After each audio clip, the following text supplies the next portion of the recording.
Thanks very much, Tom. Good afternoon, everybody. Very good to see you all, and welcome back to those of you who were here last week, and welcome to those of you who are going to be watching the recording in the future. Just a couple of very quick housekeeping things before we start. Just in case we didn't meet last time, I'm not a SafeHands person. I'm an external speaker. And my background is in sales. I started off when I was a squeaky 19-year-old selling Encyclopedia Britannica. It was my very first sales job, and I eventually went on to head up sales at News International, which is a global media firm. But I've also been a performer, a professional magician and mind reader for the last few decades. So you can think of me as an affordable Derham Brown for our session today. And we're going to go through some ideas that I think you'll find really useful in terms of this new and strange medium of video calling, virtual connection with clients. I just want to say a couple of things about how the session's going to run. I've got lots of ideas for you, and I'm going to go through them quite quickly, partly because you're all going to get a recording, so you can watch this back at your leisure. And I'd rather get lots of ideas in this hour, and then you watch them, at your own pace a bit later. We do have a chat bar, but what I'd love you to do, if you don't mind, I will check in for questions every so often. Tom and Michelle are keeping their eyes. I have no volume, if you can hear. SafeHands. I think I can see Tom. Tom, just put your hand up if you can hear me. If you can hear me coming through clearly. Okay, great. I'm really sorry if there's audio settings on individual computers that don't work. There's nothing at this end I can do about that. So maybe you have to rely on the recording in the future if you can hear me, or will be able to hear me in the future. Anyway, the chat bar in the center of the screen, there is a chat bar. What I'd love to do, I'll check in for questions at various points in this session. I'd love to ask you just to use that chat bar for questions. So questions that you'd like the answer to things that I say, and ask you to a couple of exercises to go through in this session. If you can, keep the conversation and banter either down to a minimum or excluded totally. It just makes it a bit hard to find the questions if it's full of general conversation. I'm going to go through as many things as I can in this session. A lot of them are based on, I thought I'd show it to you. Somebody asked me last week about this. Here's my book. I'm very proud of this. I wrote a book. It's called The Busy Person's Guide to Great Presenting. And it was the highly commended finalist, sort of the runner-up at Business Book of the Year Awards 2019, which I'm very proud of. And it's funny doing these virtual calls because I'm used to getting a massive round of applause at that point, which you don't get in virtual calls, of course. But I'm going to go through some of the ideas in there, which are all about connecting with clients, engaging with clients. I don't know everything, of course. I'm not perfect, and we're all finding our feet in this new world of connection. But I'd love you to engage with the ideas as much as you can. Do ask any questions as we go in the chat bar. I'll check in, and Tom and Michelle will pick up on some of the most pertinent ones for me to respond to as we go through. And then we'll have all had a very productive hour together. SafeHands will have felt like they've delivered something useful for you, and you all have got something out of this. So let's crack on with the content, if you like. Just in case you are joining for the first time, last week I covered a couple of main ideas around two frameworks. And one was what I called the 3 Ps. And the 3 Ps are the need for you to plan and prepare and then present your message. One of the things that we really need to get right in this world of video calling is as salespeople, we need to drop the urge to wing it in real time. And I think if we're very honest with ourselves, we take a good hard look in the mirror, and I'm as guilty of this as anybody. I think many of us are quite good at winging sales meetings. And maybe many of us over the years have developed a habit of that. One of the things absolutely you can't do now in the virtual world, in this world of meeting people on video calls, where you're sort of, going into their house via a video camera or a phone camera, is there's not really any room for winging it anymore. We have to have much more planning and much more structure because we don't have the luxury of time. We don't have the luxury of so much small talk and so much rapport building. This is certainly what we're seeing. And this is true even with the older age group. There was a research even issued yesterday. I know last week I gave you some data on how older people are using the internet. But even yesterday, some new research came out from the IPA, which is suggesting that since March, video calling, social media use for video calling in the over 55s has increased hugely since March. I can't remember the exact percentage, and it's not a science, of course, this is a survey, but it's increased hugely. We're seeing a massive upswing, and of course we are, because people are giving their grandparents and their parents iPads and iPhones and so on. So video calling is increasing hugely, has increased hugely during lockdown. They're getting more used to this. And the average time for calls seems to be 8 to 9 in the evening, or the majority of those calls seem to be around 8, 9 o'clock in the evening. I think this is very useful information for anybody on this call who wants to use video calling with an older, largely an older group of people. It can tell you something about when they're likely to be around, when they're scheduling things, possibly around meal times. Maybe they're a bit freer later in the afternoon, but they're much more conversant with this technology now than they were even a couple of months ago. So you need to plan, you need to prepare, and you need to present your message. And the focus of today is on how we present it, how we get our idea heard, how we get it out in the world. And I went through 6 E's last week, and the letter E, and I concentrated on 4 of them. So those were around energy, eye contact, the environment that you're in, setting up your stage, looking and sounding good, and some empathy, being empathetic to what it's like to being your prospect or your client at the other end of the call. And so I want to focus particularly on the remaining 2 this week, which is the experience of being in this video call, and also the engagement, how you can engage people effectively. Because this is a new medium, and it's a hybrid medium. It's not quite a phone call, and it's not quite a face-to-face meeting. It's sort of in this new world, and we're all working out the grammar of video calls. What's it like? Is it sort of a low-budget face-to-face meeting? Is it a luxury phone call? We're all sort of working our way towards that. So there are lots of things we can do in terms of getting our message across credibly and authoritatively and so on in this new environment. I'm going to try something slightly technological now and share my screen with you. I mentioned last week, this is sometimes where things tend to go a little bit wrong, but let's give this a go and see how this works. So here are my 3 Ps. We've done those: plan, prepare, and present. And here's a little acronym that I've put together for you all. I've done that bit as well. HAMPIE, H-A-M-P-I-E. Now, when you're thinking, when you're, you've done what I suggested last week, you've invited people and you've given people the promise that a video call with you will be a good use of their time, be a useful thing to do. When you think about putting a message together, one of the things that we need to do in terms of having these video calls is be much more, if you like, structured and precise about exactly what it is the call is about and what's going to happen in the call. And there's a really good way of doing this and making sure that you're getting the right kind of connection and the right kind of engagement online. And this acronym will help you to do that. HAMPIE, H-A-M-P-I-E. Now, HAM stands for an idea which is really simple. You'll get this instantly. Many of you will know this intuitively. Hearts and minds, all right? Hearts and minds. And the idea here is very simple. When you're getting people on these video calls, when you're engaging with people, ideally, you want to try and get some emotional connection with people first before you go for the mind stuff. So in other words, before you start talking about figures or numbers or fees or processes or how many months people are going to pay for, all that sort of stuff, what's going on, we need to get some emotional connection. We need to, in a way, reward people for giving us the time and the permission to be in their living rooms or their dining rooms at the other end of a video camera. Now, that's a very easy idea to understand, and many of you will sort of know this intuitively, but I think we really need to focus on this in this new video calling environment. And it's such a simple idea, but consider this for a moment. If I, in terms of how we actually live, in terms of how we go about in the world, agreeing with people or disagreeing with people, if I were to ask all of you on the call the question, if I could see all of you in front of me and ask you the question, let's say, do you agree that the vegetable spinach, is that healthier for you, better for you in most ways than let's say chocolate and sugary things?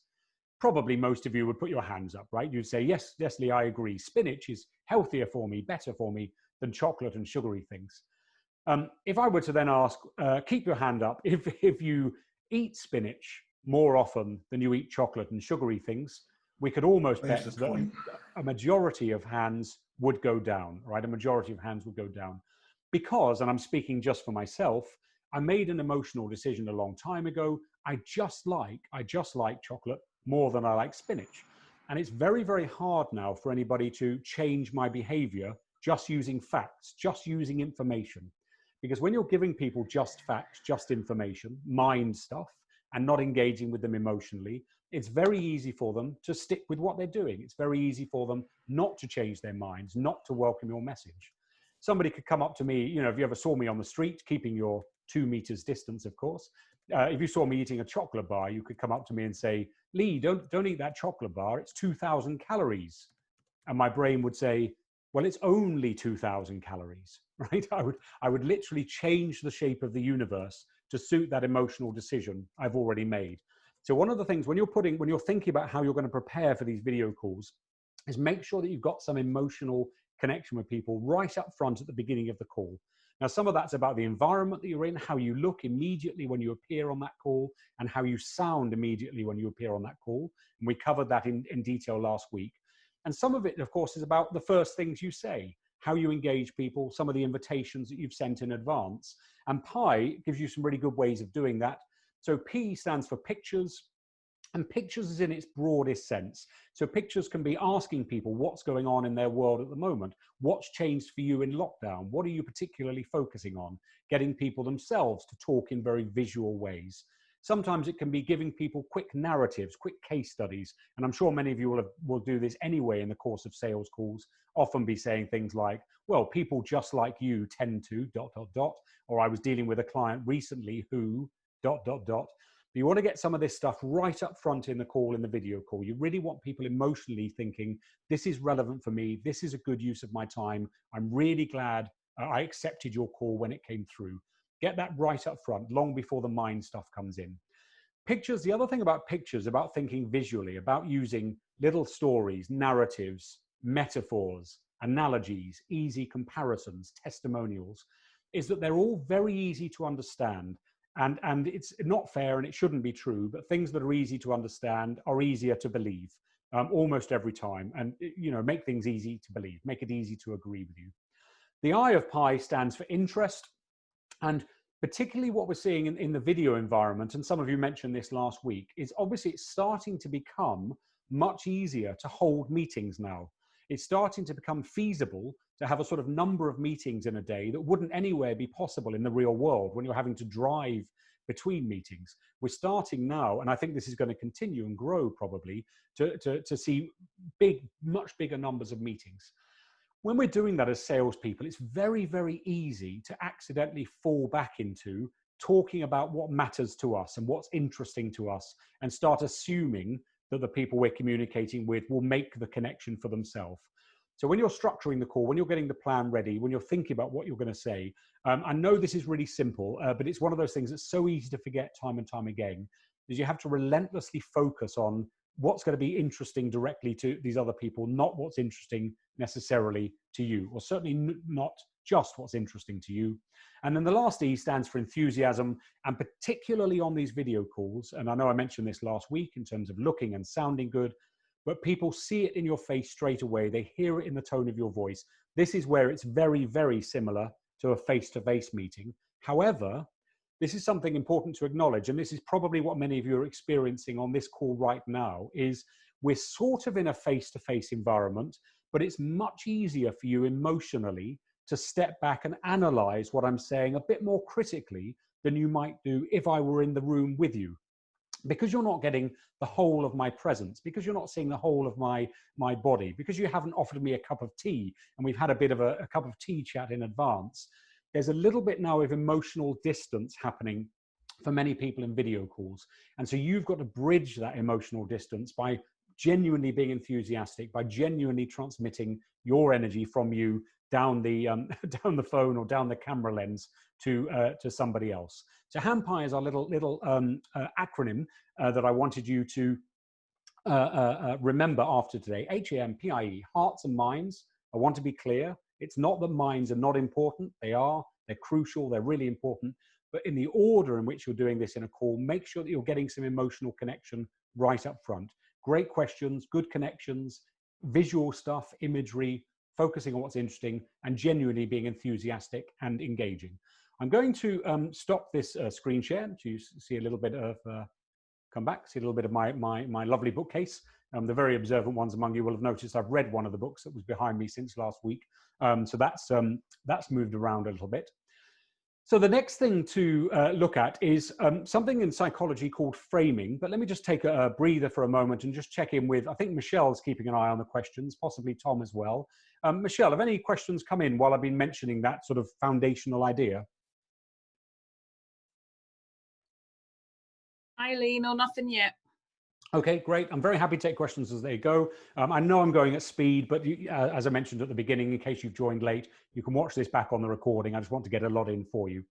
So one of the strongest ideas in psychology is really being cognizant of how you're framing your messages. And we're going to try something.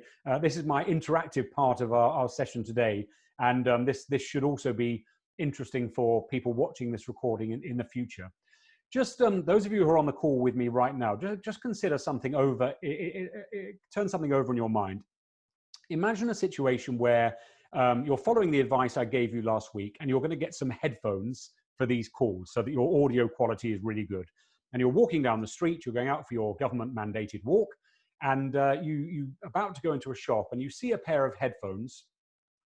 And the headphones in the shop are £9.99, right? They're £9.99. And you're about to go in and buy them, and you see a friend of yours, and your friend says, "Oh, don't buy those headphones here. They're £9.99 in that shop."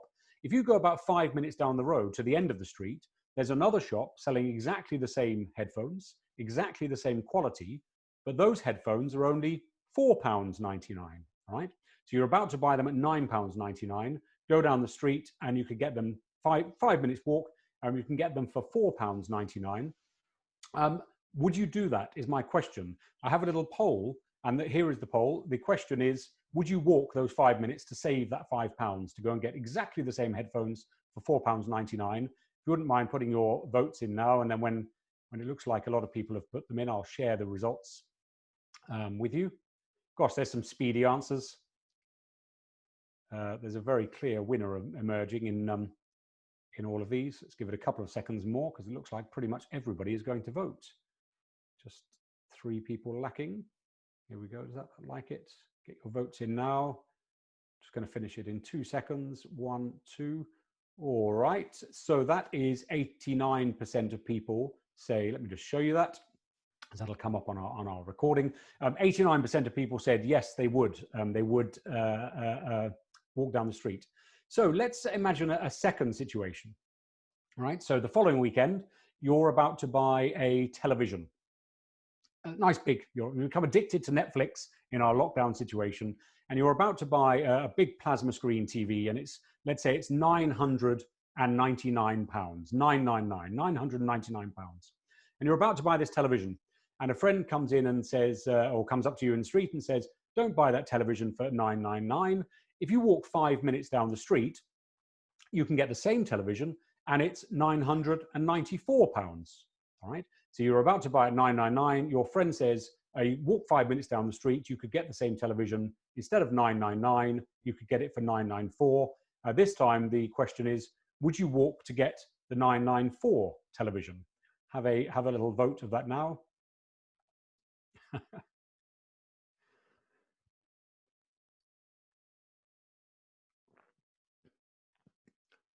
Gosh, you're already fast on this one. Almost everyone's voted already. A couple more seconds just to give the last 2 people a chance. Great. So this time we've gone from 89% of people would in the first example, and this time, let me share that result with you all. 71% of people have said no, they wouldn't. Now, I want you to remember this after this call. I really recommend that you remember this after this call, because this is in terms of how we think, in terms of how we go around the world, and in terms of how your clients and your prospects at the end of this video are engaging with you. You can really change people's behavior by changing the way that you frame information. So if we think very carefully about what just happened in, I'm just going to stop sharing that, what just happened in that little experiment. In one situation, 89% of you said you would walk 5 minutes to get £5. And in the second situation, 71% of you said you wouldn't walk 5 minutes to get the same £5. All right, we're all a bit bonkers. Now, you can make a very strong argument that, of course, the percentages are different, and of course they are, but that's part of the point. The way that we frame a bit of information in people's minds will have a profound effect on whether or not they actually either agree to our ideas, listen to our ideas, believe ideas, or whether they reject our ideas and reject us at the end of a video call. And what great communicators know, and certainly the people who are sort of pulling ahead in terms of engaging people online and so on know, is that the way you frame your messages is as important as the message itself. You can change how people think about £5 just by changing the context, by changing the framing around it. The way you frame a message is as important as the message itself. Now, one of the great ways of framing messages in video calls is to do things that reduce the amount of time it's going to take for people to understand why your message matters to them. So if you're talking about a SafeHands proposition, for example, why does it matter to people? How can they get this idea really quickly? And there's a great way of doing this, which is to really focus not on the processes and systems, so not on the actual things that you need to necessarily upfront think about, not in terms of the payment terms and all those things at first. You may need to get to those eventually, of course, but to focus right up front on framing your message in terms of value. People value value, right? And people respond very well to things that are valuable to them, that solve immediate pressing problems for them. And those of us on this call who are able to articulate the problems of our target marketplace and then articulate valuable solutions that are easy to understand and easy to take action on to that target marketplace are people who are going to be very successful on these video calls. Because one of the things we don't have anymore is we don't have the luxury of time, and we don't have the luxury of sort of waffling and making it up as we go along. And so what I mean by a value, and the difference between value and processes and systems, is best demonstrated by a little experiment. What I'd love you to do, if you don't mind, and this is the bit where I'm going to ask you to join in with the chat. Michelle, there'll be a few comments in the chat now, so if there are any questions, just take note of those, and I'll come to those in a second. If you wouldn't mind, those of you on the call, if you click on the chat button just so you can see the white bar, if you click on the chat button at the bottom of your screen, you'll see the white bar pop up if you haven't done that already. I'll ask you a classic question in all of our businesses. Hello, what do you do? If you wouldn't mind, just very quickly type your answer to the question, what do you do? Type that into the chat bar. So imagine someone's at the other end of a video call and they've said to you, hello, what do you do? And we'll get a range of responses, including one that says not a lot, which is a very nice place to be in some ways, I guess in life. Estate planner, salesperson, helping people communicate, write wills, analyst, planner, sales and finance, help people, civil celebrant. Nice things, bring peace of mind. Great, thank you. All right, so we're getting the picture. There's a whole range of answers here. Even with this question, what do you do? You can think of reframing your answer to this in terms of value. And if you can do it with your job title, you can do it with almost anything. You can pick this technique up and do it with almost anything. And it's really easy to do. And I invented a little technique to help you do this. And it's to fill in the second half of the following sentence. And I'll just share it on my screen so it's really clear for you all, I hope. Let's do this. There's a sort of ...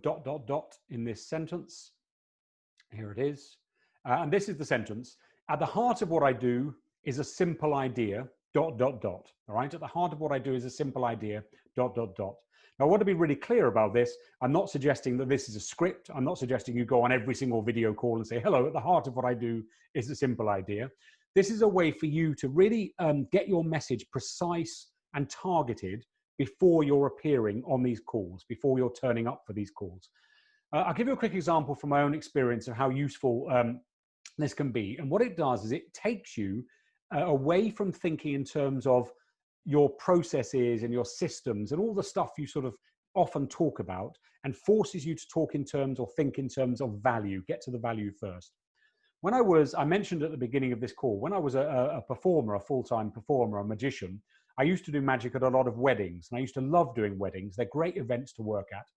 And I would have my sales call about a year before the wedding, and I'd meet couples, and they'd always say some version of, at our wedding, what kind of tricks would you do? Now, if you think about that, that's a very process driven question or a sort of system driven question. And I don't think they're really asking that kind of question. And for many of you, that may be the equivalent of, how many months do I have to pay this over? Or how many forms do I have to sign, or whatever? They're often very process questions. But often underlying a lot of process questions or system questions is something much deeper, something much more interesting. And I think in many cases with my clients, they were really asking about trust fundamentally. They're really asking, okay, can we trust you? This is the most important day of our lives. Can we trust you? When they're saying, what kind of tricks would you do at our wedding? Now, if I don't understand that, I'll answer at the level of just facts and information, at the level of systems and processes. So I'll say, well, I do card tricks and coin tricks and mind reading tricks. And they'll say, thank you very much for that emotionally unaffecting information. We'll speak to some of your competitors and go with whoever's cheapest, right? Because I haven't spoken in terms of value. There's nothing valuable directed at my clients. But I could use this technique instead. And I've never said this out loud like this to a wedding couple, but just to make this fun for all of you. So when they say, what kind of tricks would you do at our wedding? I could say, well, it's not really about the tricks, you know. At the heart of what I do is a simple idea. I'll make your wedding much better than your sister's was. And I've never said that directly out loud to a wedding couple. But the reason I give you that example is there's a couple of really serious points, even in that facetious, light-hearted example. Let me come out of that little screen share. One is, even though that's really tongue-in-cheek, and I wanted to do that so you'll remember that because it's quite a fun story. There's genuine value there, right? That answer goes directly to the value. Who doesn't want the best wedding anybody's had? And the second thing is, that's an incredibly easy picture to imagine. Those of you I could see on the screen, I saw smiling.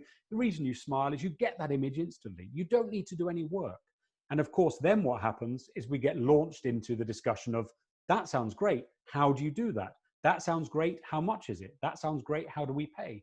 You know, you get much more into that genuine engagement based on the hand pie thing of some emotional connection first, some value first. You get straight into that. It's a really fantastic technique. This is not a workshop, it's a masterclass, so we don't have time to try it out with everybody on the call. But I really recommend that you do this after our session today, and also take a step back, and you can apply this technique to almost anything. So at the heart of SafeHands is a simple idea. At the heart of estate planning is a simple idea. At the heart of our initial video call today is a simple idea. If you turn this over in your mind and fill in the ... every single time, you'll find that it sort of automatically, magically drives you towards thinking in terms of value. It's a technique I use in my own business over and over again. It's almost like magic, helps me out all the time. And it's a really great, it gives you a great feeling of confidence and credibility when you first appear on these video calls, because they're sort of doubly awkward for both people involved. Certainly at first, as we're all working out how to do these calls, they're a little bit weird for people at the other end. They're a little bit awkward for you. We're all not quite sure at the moment, how much small talk should we do? When do we get right down to the stuff? Is this going to go on forever and ever? We're finding our way through that. And someone who can speak directly in terms of value, what's interesting, be emotionally engaging, is someone who's definitely onto a winner in terms of these calls. Let me take a sip of water and just ask Michelle again, have any questions come in? Because I'm trying not to be distracted by the chat. No, Lee, no questions coming in at the moment. Quite easy for me, isn't it? All right, so let's go to, let me just check. I'm just going to turn over my page and my notes so that I keep myself on track. There's a second way of thinking of framing, which many of you might enjoy, and I'll tell you why this works in a second. So framing in terms of value, if you're in any doubt, frame things in terms of value. Always go for the value. That's sort of number one, if you like. A second way of framing things is this, which is to structure your messages, to think about, if you like, the weakest part of what you've got to suggest to people, and the strongest part of what you've got to suggest to people. When you're running these video calls, you know, if they're going for sort of 20, 30 minutes, maybe 45 minutes, it's very, very rare that what you've got to offer anybody is absolutely perfect. There'll normally be a strongest part and a weakest part. So, you know, the strength might be, this is the absolute perfect answer for you at your stage of life. And the weakness might be, it's slightly more expensive than everyone else, for example. if you know that, you've got to talk about it anyway. It's ethical to talk about it. You might be under compliance about having to talk about it. And if you don't bring it up, somebody else will bring it up for you. So it's in your own interest to deal with it, to either say it out loud or have it in writing. But if you're going to do it, or when you're going to do it, try and get the weakest part of your message out first and follow it as soon as you can by the strongest part of your message. What tends to happen in people's minds is you've been honest, you've been ethical, you've told people the weakness, but the strength that follows that tends to dilute the power of the weakness in people's minds. I haven't got an estate planning example for you, but I've got an example which is similar. One of my clients in London, I'm based in London, is an estate agency, quite a well-known estate agency firm, and we conducted a little experiment. So this isn't scientific, it's anecdotal, but it's quite interesting nevertheless. And they took 100 people or couples, and we split them randomly into 50.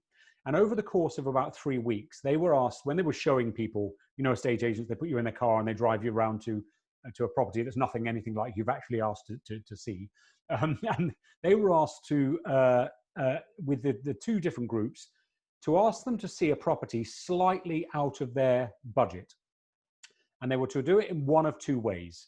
So with the first group of 50 people, they said, Mr. and Mrs. X, I've got this property that I'd love you to see. It's right next to the tube where you've asked for. It's got a lovely garden. It's got exactly the kind of kitchen that you want. It is a bit out of your budget, I'm afraid, but would you like to go and see it?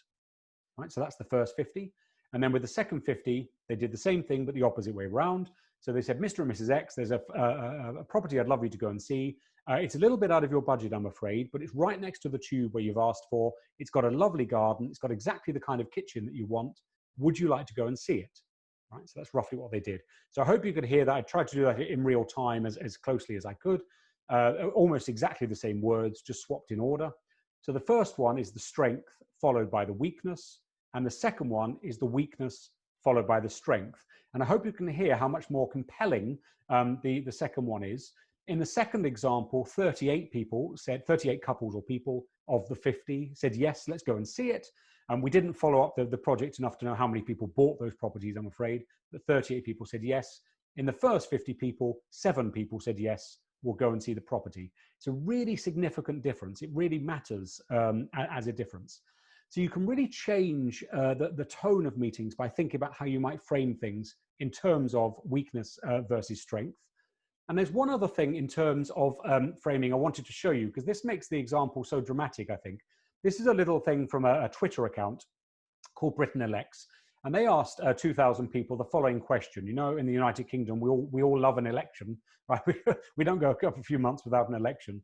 So they asked people the following question.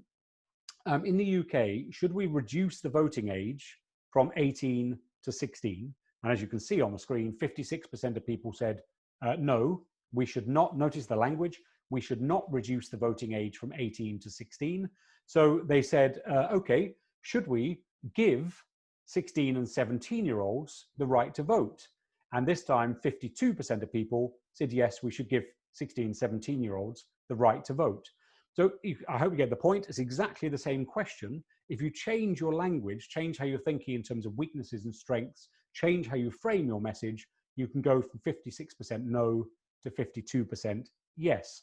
We live in the real world. People aren't robots. You're not going to be able to convince everybody, of course, but that would be a serious commercial proposition if you could get 56% no's turned into 52% yeses just by changing the way that you're using words. That would be a really significant thing to do, I think. So I'm going to zip on a little bit. Let me just check with Michelle as we go on. What, if anything's come in you'd like me to deal with? Any questions been asked, Michelle? No, there was just the one to give an example of the weakness versus strength, which you've just covered. So we're good to crack on. Oh, fab, delighted.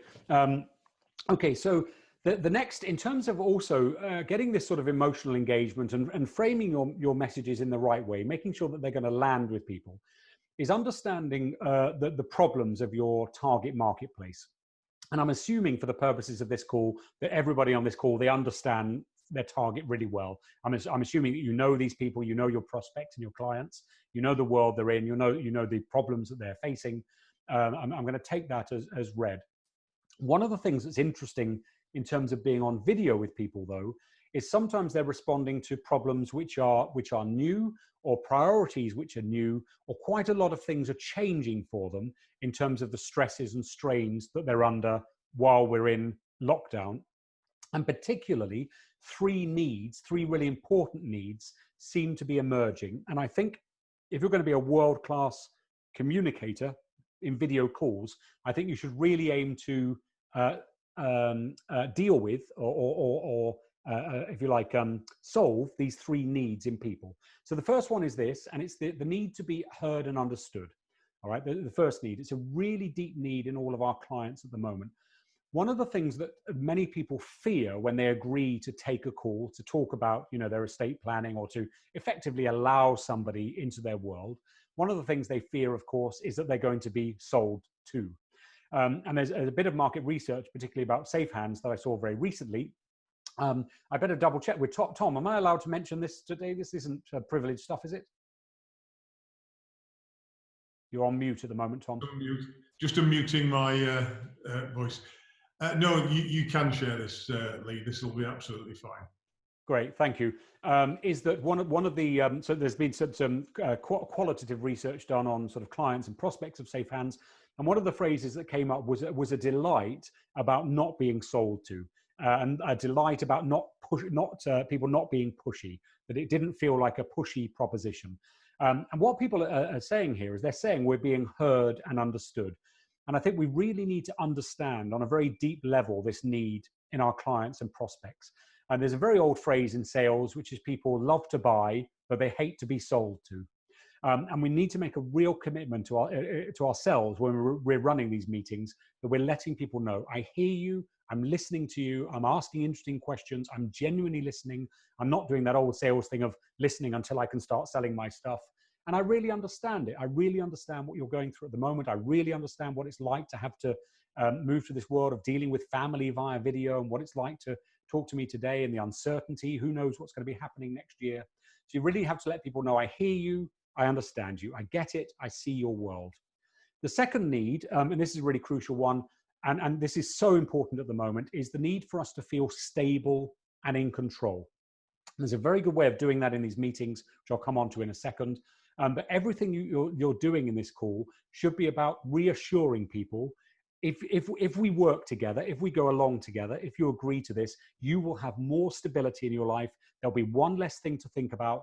I'll take care of all the stress and the strains. Don't worry. You will be more stable, more in control of what's going on in your world. It's a really deep need to answer in people, and particularly in chaos 2020, right? And the third one is the need to feel significant and special. And of course, classically, being a video call, my computer has decided it's not going to show you the third one. It has decided to freeze. So let me come out of that. I'll have to stop the sharing. I have no idea why it does that. I apologize for that. Let me stop that just so it doesn't make my whole computer go mad on you. Anyway, the third one is the need to feel significant and special. So when you're dealing with people on calls, it really is important for this not to feel like you're another cog in my sales machine. The reason I've come on this video call with you today, or the reason I've made the effort to, the reason I wanted to speak to you face to face, is making people feel or know that they are significant and special. I want to show you something else, and I think I'm going to have to restart all of that. Let's give this a go and hope I'll be able to do this. A nice moment again to check in. Michelle, sorry to make you work so hard in all of this, but just checking whether any questions came in about that. We do. We have one, Lee, from Kashif, who's asked, can you share your thoughts on price framing to help reduce the price objections towards closing the call? So that's a really interesting one. It's a great question, actually. So there's a great thing you can do with pricing, which is, this could be a separate session all in its own right, but fundamentally to think in terms of what in psychology is called anchoring, right? So anchoring is the idea that when you are dealing with fees, numbers, the first number that people hear spoken out loud will tend to anchor your mind around that number for the subsequent conversation. So in other words, price doesn't really mean anything on its own. It's only attached to value. So £5, is £5 a lot of money, or is it not a lot of money? Well, It depends, doesn't it? So, you know, £5 is a lot of money for a cup of coffee, but it's nothing at all for a coffee machine. So one of the things, particularly in video calls, is you want to do two things, I think. First of all, is make sure that you are anchoring your numbers. So if you want £399 to sound small, put a big number in front of it. Talk about something else that was 699. If you want 399 to sound big, put a small number in front of it. Talk about £99 and then 399. So you can, in terms of framing, think of framing in terms of anchoring the numbers. Another thing that you can do, and I was going to talk about this right near the end of the session, but I may as well do it now, is sometimes you can break up the rhythm of the meeting a little bit, and particularly when you want to draw people's attention to something particularly, you can reach for a visual aid. So I always have a notepad next to me, and I draw things. So you might decide, for example, to draw some outcomes and attach numbers to those in real time. There's something about writing numbers down, seeing them physically, that tends to do something in other people's minds. But the most important thing is to get the value of what you're suggesting across first, because you can't sell jumpers in July, right? Nobody can do it. No matter how good you are on a video call, you can't do it. I'll only buy a jumper from you when I feel cold. So our job in terms of shaping these meetings is to, if you like, remind people that they're cold and that they need a jumper. And then it doesn't eliminate price objections, of course, but it can reduce them enormously. In the glorious old days when we were allowed to travel and fly places, I've got a client in Dublin, and I used to fly at least once a month to this client in Dublin to run workshops. And if you've ever been to Dublin will know this phenomenon. You get into a cab at Dublin Airport, and the first thing the cab driver says is, do you want to go through the tunnel or the long way? And the tunnel is a toll gate, and you have to pay €15 to go through the tunnel, the fast route. Well, when I arrive in Dublin, I get in the cab. I'm not in a hurry. All I'm going to do is go to my hotel, have a drink at the bar, and go to bed. That's all I'm going to do. So I always say to the driver, go the long way. But of course, when I finish my workshop the following day, I'm going back for a flight. I need to get that flight. So I always say to the driver, go through the tunnel. Because of course, the following day, I'm prepared to pay €15 to get a flight, because that exchange of value is really, really worth it. So that's, in this very brief session we've got, that's sort of the best answer I can give you. And certainly in terms of my own business, that's the best answer I can give you as well. Frame it as well as you can in terms of anchoring. Make sure that the numbers make sense. So don't just launch a number at people, right? Don't just talk about stuff and then say it's 399, because that number, your clients and your prospects will make that number mean something to them, because they'll give it their own context. Try and give it a context for them by anchoring it with other numbers, and also make sure that you've really got people bought into the value, if you can, before you start talking in terms of fees. I hope that answers your question sufficiently. I want to, in terms of making sure we get through the structure that I want to mention in our session, I want to talk about how you might actually, in real time, set the meeting up. So the first thing is to be really clear in terms of fulfilling this need for strength and stability. It's your job to make this work for your prospect and for your client. And one of the best ways to do that is to give them a really clear agenda right at the start of the call. It should feel collaborative. It shouldn't feel like you're forcing people to do things, but they don't know how this is supposed to go, and they're sort of relying on you. And if you give a very clear, very friendly agenda, it makes people feel, okay, this is going to be a good use of my time, this is worth it, and so on. And there are 4 things you can do to set up a really nice conversational agenda. And I did this at the beginning of our video call today. So the first thing is to establish your credibility, right? And it just takes a moment, and it's not the same as boasting, but it's something like, as you'll know, I worked on your will with you last year, or as you know, I've been recommended by your brother John. Just something that establishes your credibility. Today in our call, I mentioned being a sales director at an international organization. I mentioned being the author of a book. I just mentioned a bit of credibility at the beginning of this call. The second thing to do is then admit that you're not perfect. And in this meeting, not everything you say will be perfect. You don't have all the answers in some way. So I did this. I said, I've got loads of ideas for you today. Some of them you'll agree with, some of them you won't. That's fine. I don't know all the answers. I'm happy to take your questions. I'm just going to give you as many ideas as I can. So I admitted I'm not perfect. And it's what it does is it psychologically softens the person at the other end of the call, And it feels like this isn't going to be a heavy sell. This is a human-to-human conversation, as it should be. And then the third stage is tell people how you'd like them to work, how you'd like to work together. So this might be something like, how I think this should work is listen, let me ask you some questions for about 5 minutes about yourself. Then I'll listen to questions from you, anything you need to know. Once we've done that, I'll tell you what I think might be useful for you, what I think might be relevant for you. And then at the end of the call, we can decide whether we want to take any further steps. So in other words, spell out to people how you want it to work. You speak first or I speak first. I'll talk and then you ask. There's no right way of doing it, but be really clear how the call is going to go.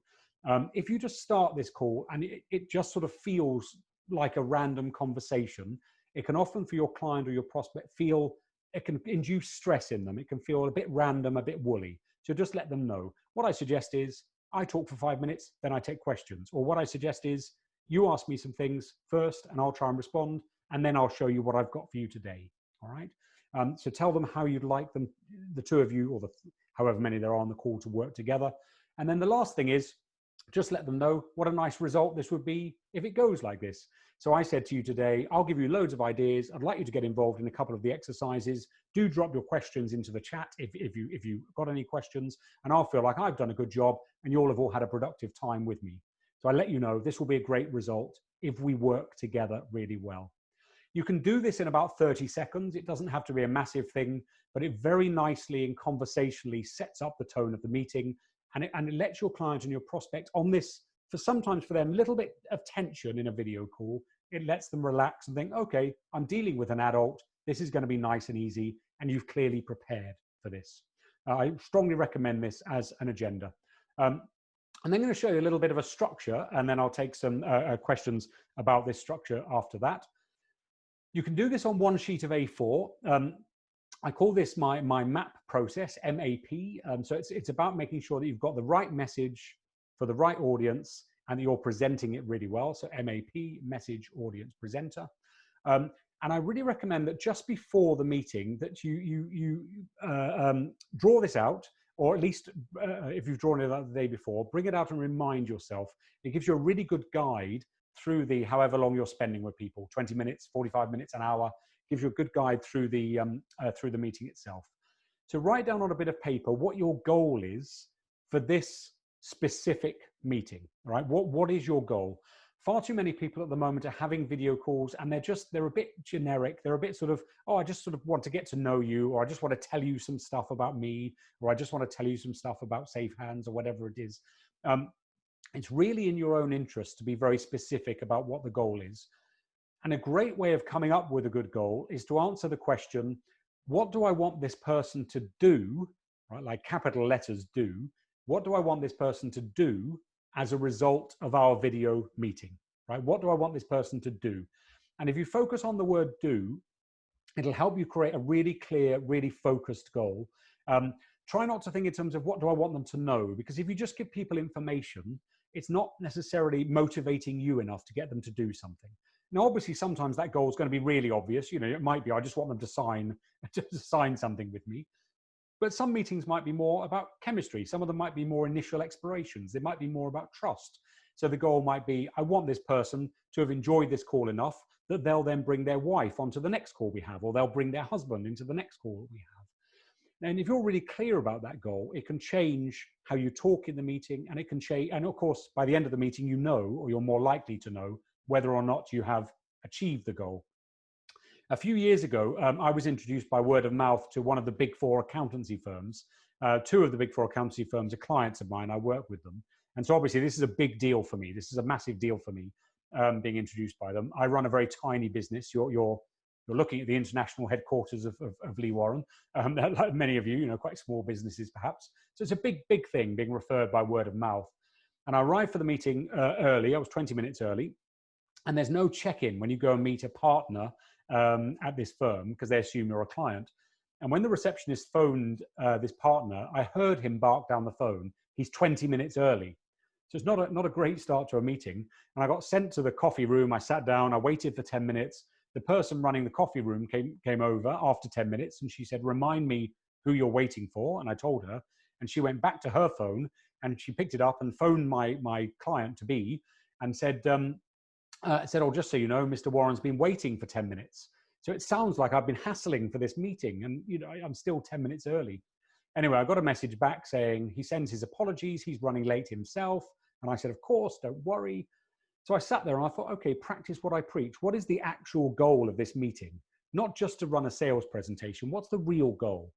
And the real goal was, I knew that I would never work directly with him, but I wanted him to trust me enough that he would be happy to refer me to his colleagues internally, because it was just a word of mouth friendly introduction. So when he came to meet me, we went into a meeting room. He was 20 minutes late, and he said to me, all right, so what's this all about then? And I said, well, look, I could do my usual sales presentation, but really the goal for me, a successful goal for me for this meeting would be that you're happy to recommend me to people internally. And this guy visibly melted in front of me, and he said, oh, is that all? And I said, yeah, that's it. And we had a chat for about 5 minutes. I didn't even get my laptop out. And after about another 5 minutes, he said, okay, that's fine. That sounds good. And some people definitely will need what you do. I'll give you my EA your details, and we can recommend you for further meetings internally. And think of what happened because of a focus on the goal. If I'd gone in just thinking, oh, I'll just have a general sales meeting, that would have been a car crash. So having a real focus on the specific goal changed the tone of that meeting. So get really clear. Then at the beginning, know what your agenda is and how you're going to spell out the agenda to your prospects and your clients. And I've recommended that 4-step process, which you can go back and look at again on the recording. It works really well in the real world. It's really brilliant because it's so human and conversational. Then you want a hook, all right? You want something at the beginning, and this is about ham pie again. You want something that's really going to hook people's attention. So this might be, some very interesting information for the people. This might be something directly relevant for them, but you want something. Remember this phrase: everybody in video calls has the attention span of a 3-year-old and the memory of a 90-year-old. All right, everybody has the attention span of a 3-year-old and the memory of a 90-year-old. So you want to grab their attention, have a hook. This might be a fun introduction to you. It might be something really interesting for them. It might be something intriguing. It might be an idea they really need to turn over in their minds, but you've got to get their focus as soon as you can in the call, have a hook. And then broadly speaking, and guess what's happened, of course. Let me see if I can, I do apologize. It keeps freezing. I'll see if I can stop this and come back into it, because I would love to try, because I really want you to see this as a diagram. Let me just try sharing this again. I have spent all week, by the way, trying to make this problem go away, and I haven't solved it yet with the joys of technology. Let's do this. So it should play this time, I hope. Here we are.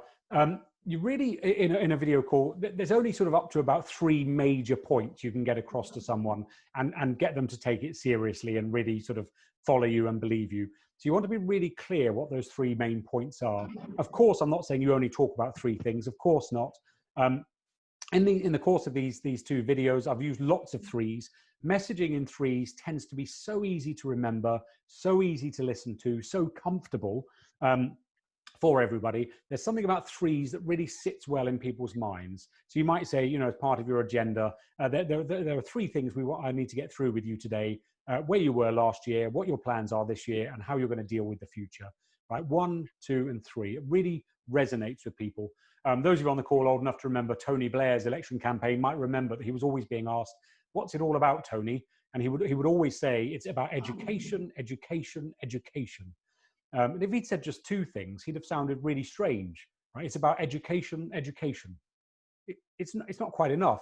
If he said 4 things, he'd have sounded like a lunatic, right? What's it all about, Tony? It's about education, education, education, education. It'd have sounded bonkers. So 3s tends to sit really well in people's minds.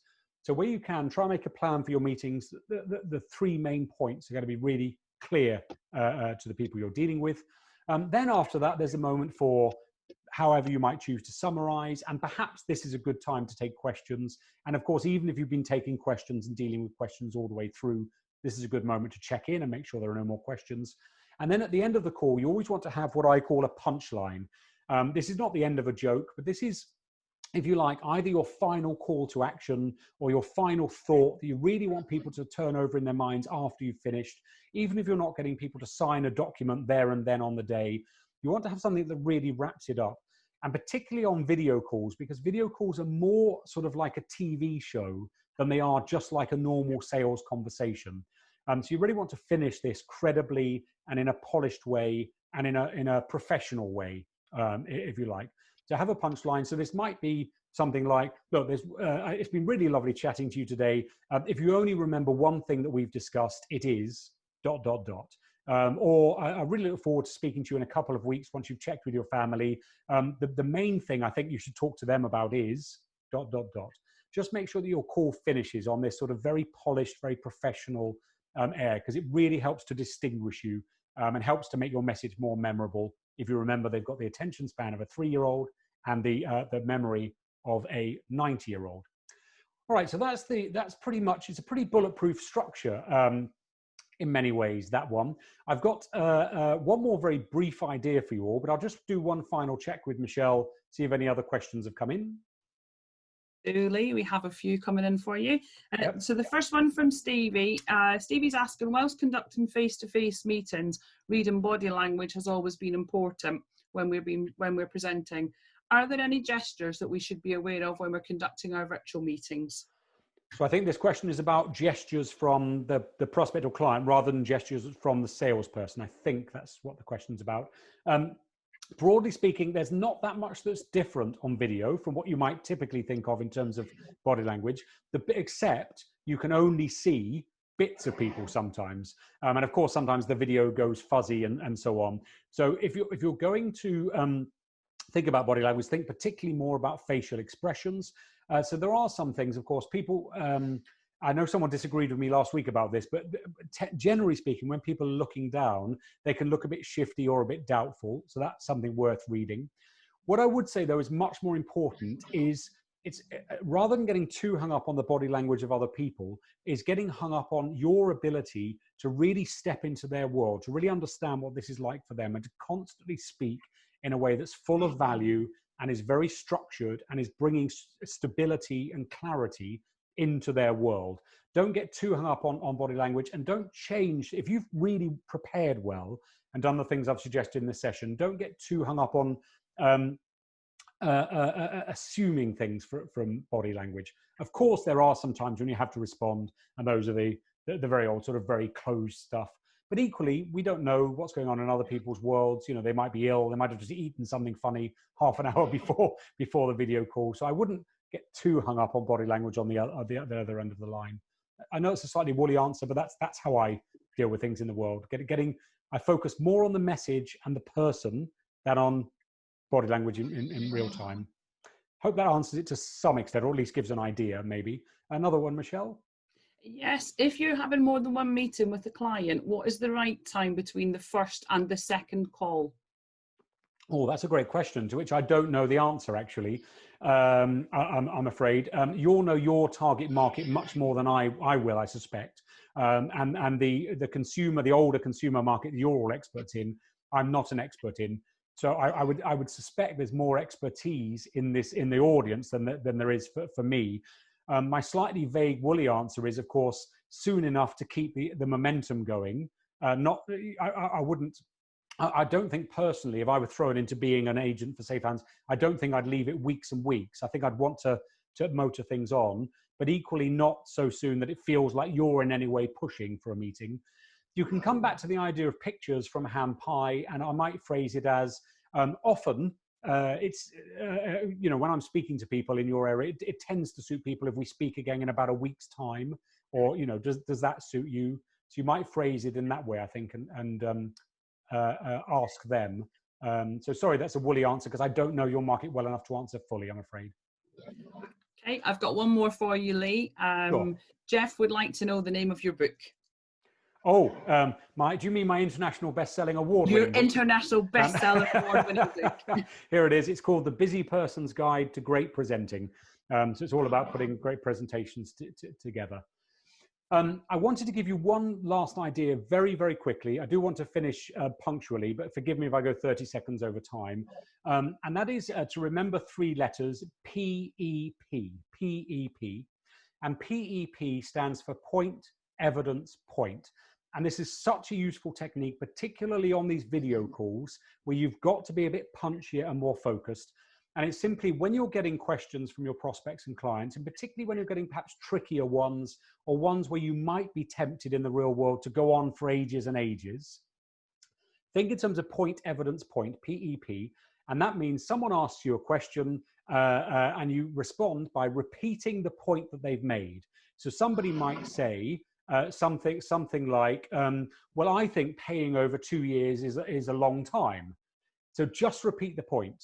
Oh, well, is paying over 2 years a long time?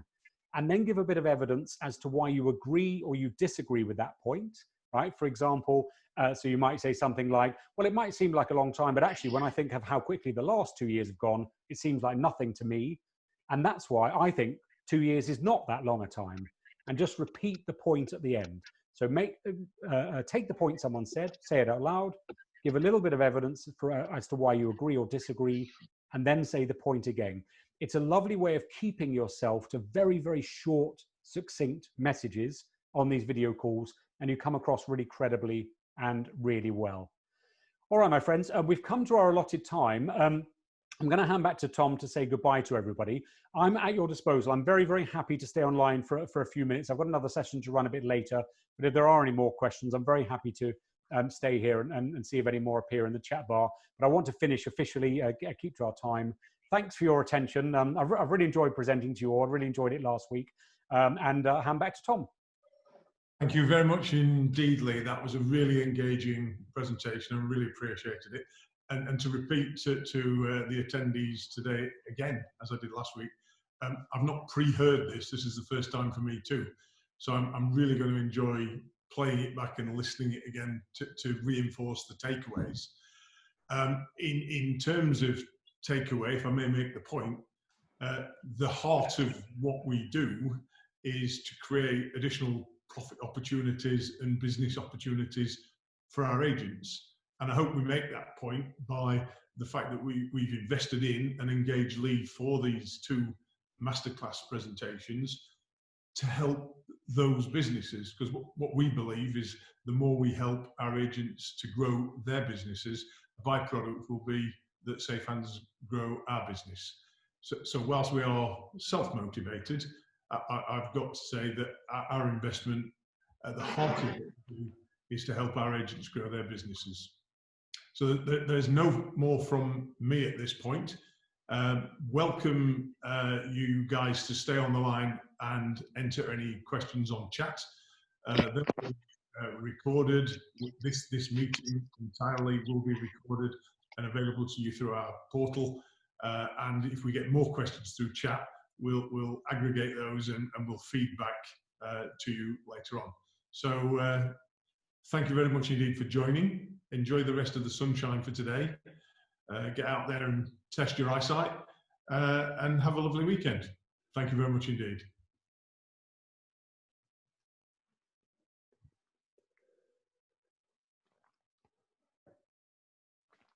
All right, I'm just checking. I'll stay on for a couple more minutes.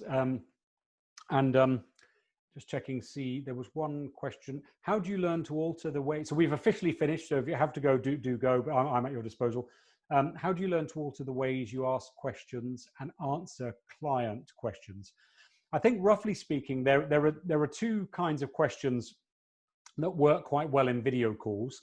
So one of them is a form of questioning that creates some curiosity. So these are questions about the situation that clients and prospects are in at the moment. And a lot of those, of course, will be focused around getting some clarity in their own minds about the situation they're in. So they might be things like, what significantly has changed for you since lockdown? What are you having to deal with more or focus more on since lockdown? That's more on, not more on. Be careful with the phrasing.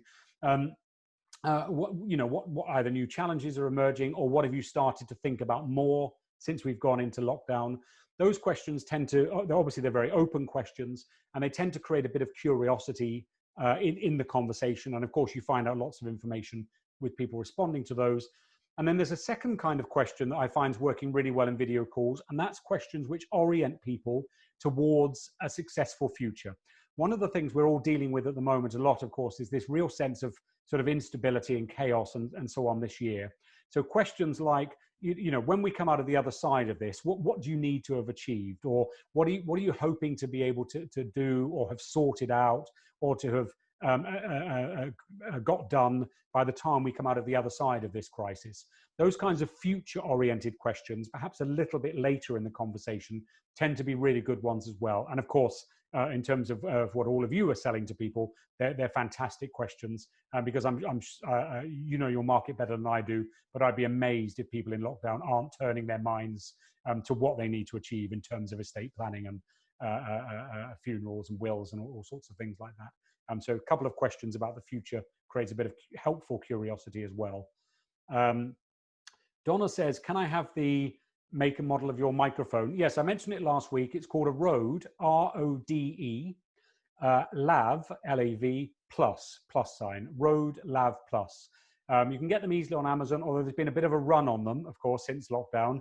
So you might have to wait a while. And it's a great one. It plugs into any smartphone or any laptop. And it's I love it. I love the quality of the sound from it. Lots of nice comments. Thank you. Great. Lovely. All right. That looks like that's all the questions. So thanks, everybody. I've really enjoyed being with you. Oh, what's the cost of them? I'm not sure, but about 60, 70 pounds, I think. It's not hundreds. And one of the best investments I've ever made. Great. All right, everyone. I do apologize. I do have to go because I've got another session at 4:30 to run. I've got to get my brain into that.